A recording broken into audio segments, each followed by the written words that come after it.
मई तक रहेगा।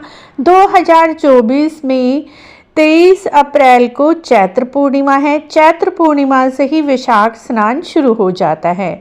यदि आप पूर्णिमा पर स्नान नहीं कर पाए हैं तो कोई बात नहीं, आप कल से यानी 24 अप्रैल से भी स्नान शुरू करके 23 मई तक स्नान कर सकते हैं। स्नान के बाद बांदरी की कहानी अवश्य ही सुननी चाहिए।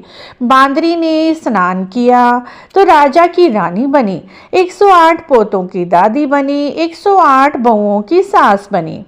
कैसे बांदरी रानी बनी, इसी की बहुत अच्छी, बहुत पुरानी कहानी जो हमने अपनी दादी जी से सुनी थी, वही कहानी आज हम आपसे शेयर कर रहे हैं। वैशाख स्नान के बाद इस कहानी को आप अवश्य ही सुने। यदि आप सुबह ना सुन पाए तो जिस भी समय आपको टाइम मिले उसी समय आप वैशाख नहाने की कहानी सुन सकते हैं। सुबह, दोपहर, शाम, रात, जब भी सुने, लेकिन एक बार दिन में टाइम निकालकर इस कहानी को वैशाख के महीने में अवश्य ही सुने। वैशाख नहाने की कहानी इस प्रकार है। मित्रों, एक समय की बात है, एक राजा था। वह सुबह जल्दी उठकर वैशाख के महीने में गंगा जी नहाता था। कहता था, मेरे से पहले कोई भी गंगा जी में नहीं नहाएगा। लेकिन एक बंदरिया थी जो कि हर रोज राजा से पहले नहा लेती और राजा उसके बाद नहाता। जब राजा ने गंगा जी के पानी को हिलते हुए देखा तो उसने पहरा बिठा दिया, सिपाहियों से कह दिया, मुझसे पहले कोई भी नहीं नहाएगा। गंगा जी के किनारे एक पेड़ था, उसी पर वह बंदरिया बैठी रहती थी। डाली के सहारे धीरे से गंगा जी में उतरती और नहाकर दोबारा पेड़ पर जा बैठती। पूरा वैशाख खत्म होने वाला था। एक दिन सिपाही ने देखा, अंधेरे में उसे कुछ दिखाई तो नहीं दिया, लेकिन नींद में उसने एक बंदरिया को गंगा जी में नहाते हुए देख लिया। सिपाही उसको पकड़कर राजा जी के पास ले गए और कहा, राजा जी, यह बंदरिया आपसे पहले नहाती है। राजा ने प्रण किया हुआ था, यदि कोई भी स्त्री उससे पहले नहाएगी तो उसे विवाह राजा को करना पड़ेगा। राजा ने अपने प्रण के अनुसार बंदरिया से विवाह कर लिया। राजा बहुत ही धर्म को मानने वाला था। वैशाख में नहाने से बंदरिया के बच्चे होने की आस हो गई। पूरा महीना हो गया। बंदरिया ने कहा, राजा जी, जब मैं बच्चा पैदा करूंगी तो कैसे करूंगी? राजा ने उसकी सुरक्षा के लिए महल में एक घंटी बंधवा दी और बंदरिया को कहा, जब भी तेरे दर्द होंगे तो इस घंटी को हिला देना और मैं तभी आ जाऊंगा। राजा की और भी बहुत सारी रानियां थी। वे बंदरिया से जलने लगी क्योंकि उनके कोई संतान नहीं थी। वह नहीं चाहती थी कि राजा बंदरिया से प्यार करे और बंदरिया को राजकुमार हो। उन रानियों ने बंदरिया से कहा, तुम इस घंटी को बजाकर तो देख, क्या राजा जी आएंगे या नहीं आएंगे, या राजा ने तुम्हारा मन बहलाने के लिए इस घंटी को बंधवाया है। बंदरिया ने रानी की बातों में आकर घंटी बजा दी। राजा जी आए। राजा जी ने पूछा, बंदरिया, घंटी क्यों बजाई? तब बंदरिया बोली, रानियों ने कहा था। बंदरिया के बच्चा सच में होने लगा तो उसने घंटी बजाई, लेकिन राजा नहीं आया। राजा को लगा अभी भी बंदरिया ने मजाक में ही घंटी बजाई होगी। रानियों ने से बंदरिया ने पूछा, मैं अपना बच्चा कैसे पैदा करूं? तब राजा की रानियों ने कहा, आंखों पर पट्टी बांध ले, ओखली में सिर दे दे। फिर बंदरिया ने वैशाख नहाने के पुण्य से बहुत ही सुंदर और बलवान लड़के को जन्म दिया। होते ही रानियों ने उस बच्चे को राजा को नहीं दिया और दासियों को देकर कहा, इस बंदरिया के बच्चे को नदी के पानी में बहाओ। बंदरिया के पास ईंट, रोड़े, पत्थर रख दिए और खून में लपेट दिए। राजा ने आकर पूछा, बंदरिया को बच्चा हो गया? तब रानियों ने कहा, बच्चा तो नहीं हुआ, ये ईंट और पत्थर हुए हैं। राजा ने संतोष कर लिया। उसने सोचा, जब इतनी सुंदर सुंदर रानियों को बच्चा नहीं हुआ तब इस बंदरिया को कैसे होता? उधर दासियों से बच्चा फेंका ना जाए। वह उस नवजात सुंदर बच्चे को नदी में नहीं फेंक पा रही थी। वहीं पर कुम्हार के मिट्टी के बर्तन बने रखे थे।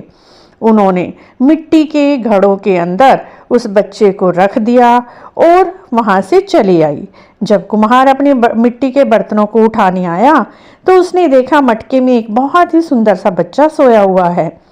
तब कुम्हार अपनी पत्नी के पास उस बच्चे को ले गया और बोला, देखो भगवान ने हमारे लिए कितना सुंदर बच्चा भेजा है।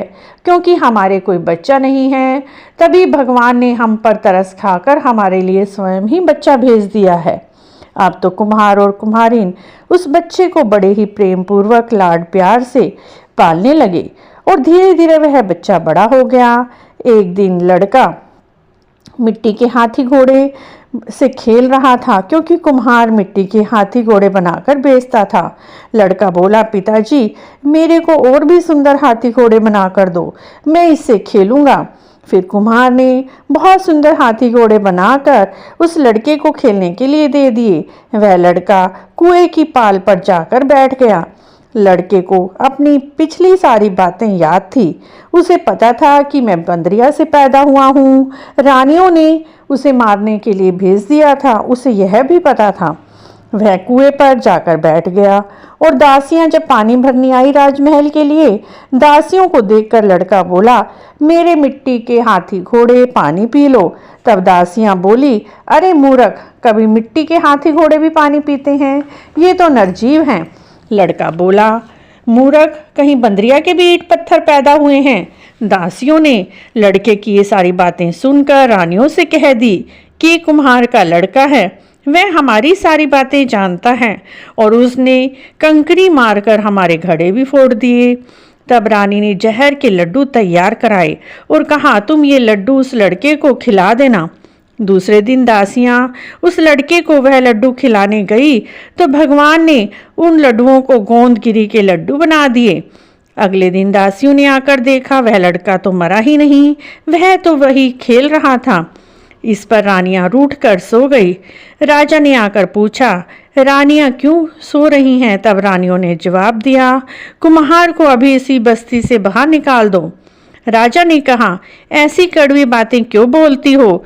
पर रानियों ने जिद की कि कुम्हार को अभी देश निकाला दे दो, नहीं तो हम भी जीवित नहीं रहेंगे। अब तो राजा को अपनी रानियों की बात माननी पड़ी और कुम्हार को जंगल में रहने का आदेश दे दिया। वह लड़का बोला, पिताजी मेरे को 108 करवे और 108 मिट्टी की गोलियां बनाकर दे दो। वह करवों के अंदर ठंडा ठंडा पानी भरकर बैठ गया। गणगौर की पूजा करने के लिए बहुत सारी बनियों बामनों की लड़कियां मिट्टी लेने के लिए आई। राजा की साहूकारनियां भी आई, बगीचे में बैठकर खेलने लगी। खेलते खेलते सभी छोटी छोटी लड़कियों को प्यास लगाई। वह लड़का करवों में ठंडा पानी भरकर बैठा हुआ था। उन लड़कियों ने लड़के से कहा, हमें पानी पिला दो। वह लड़का बोला, मेरे पास ये गोलियां भी हैं, इन्हें खाती जाओ, मेरे पीछे फेरे लेती जाओ। फिर कई लड़कियों ने कहा, हम तेरी गोली नहीं खाएंगे, हमें प्यास लगी है, तू सिर्फ हमें पानी पिला दे। लेकिन लड़का नहीं माना। उसने कहा, जब तुम ये गोली खाकर मेरे चारों तरफ फेरे लोगी तभी मैं ठंडा पानी पिलाऊंगा। लड़कियों ने लड़के के हाथ से एक एक गोली ली, सारी उसके चारों तरफ फेरे लेती गई, ठंडा पानी पीती गई। उन गोलियों को खाने से सभी लड़कियों के पेट में गर्भ रह गया। लड़कियां मिट्टी लेकर घर गई। उनके बाप ने ब्याह का साया निकलवाया, साया तो निकले ही ना। कोई लड़की का जी घबराए, कोई रोटी ना खाए, कोई उल्टी करे। सबने पूछा, तुम्हें यह क्या हुआ है? वे सब लड़कियां बोली, हमें तो पता नहीं, हम तो मिट्टी लेने गई थी, वहीं कुम्हार के लड़के ने हमें एक एक गोली खिलाई, पानी पिलाया और हमारे को चारों तरफ अपने फेरा लेने के लिए कहा। यह बात सुनकर उनके बाप का माथा ठनका। लड़कियों की सभी बातें सुनकर सभी के बाप कुम्हार के लड़के के पास गए और बोले, हम अपनी लड़कियों का ब्याह तेरे साथ करेंगे, उन सब के साथ फेरे ले ले। कुम्हार बोला, आप बड़े आदमी हैं, राजा रानी हैं, बड़े घर की लड़कियां हैं, मेरा बेटा ऐसे कैसे करेगा? लेकिन सब ने उनकी बात नहीं मानी। अपनी अपनी लड़कियों का विवाह कुम्हार के लड़के के साथ कर दिया, बहुत सा धन दौलत दी, लड़कियों को विदा किया। इस तरह कुम्हार के यहाँ 108 बहुएं आ गई।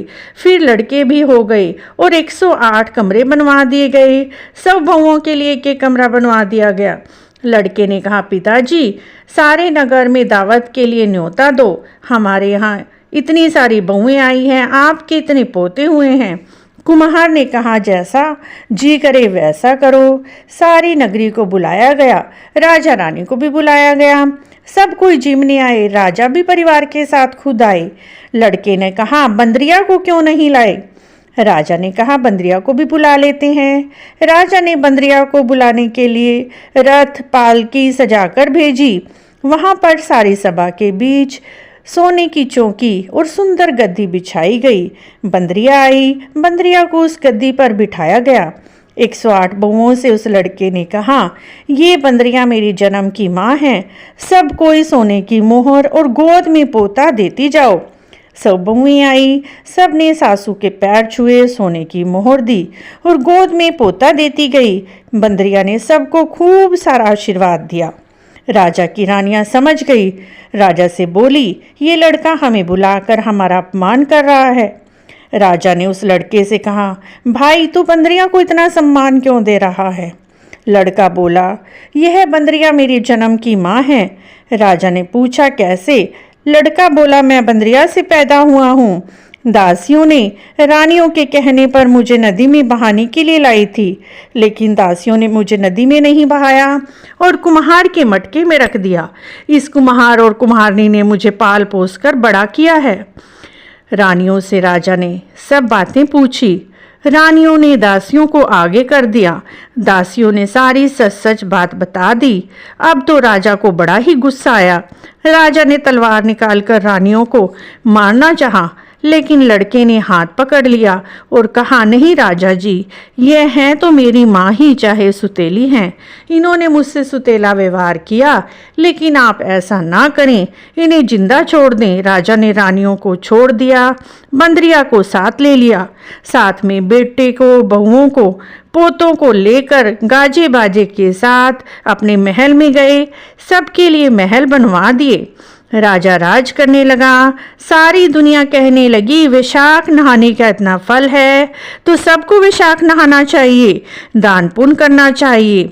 बाद में कुम्हार और कुम्हारनी को भी बहुत सा धन दिया और उन्हें भी अपने साथ महल में ही रख लिया। हे वैशाख के ठाकुर, जैसे बंदरिया को दिया, राजा को दिया, वैसे सबको देना, हमें भी देना। बंदरिया को 108 पोते दिए, 108 बहुएं दी। हे भगवान, जैसे बंदरिया को सुख संपत्ति दी, वैसे ही इस कहानी को कहने वाले, सुनने वाले, हुंकारा देने वाले सब पर अपनी कृपा बनाए रखना। भगवान जी सबकी मनोकामना पूरी करना। बोलिए वैशाख के ठाकुर की जय। मित्रों, यदि आपको भी वैशाख नहाने की यह कहानी अच्छी लगी है तो आप हमारे चैनल को ज़रूर सब्सक्राइब करें, लाइक करें, वीडियो को शेयर भी करें। कमेंट बॉक्स में जय वैशाख के ठाकुर अवश्य लिखें। वैशाख की सभी कहानियाँ, अध्याय, दान विधि, पूजा विधि आप हमारे चैनल पर जाकर देख सकते हैं। प्लेलिस्ट बनी हुई है, वहाँ पर आप वैशाख की सभी वीडियो देख सकते हैं। वीडियो देखने के लिए आपका बहुत बहुत धन्यवाद।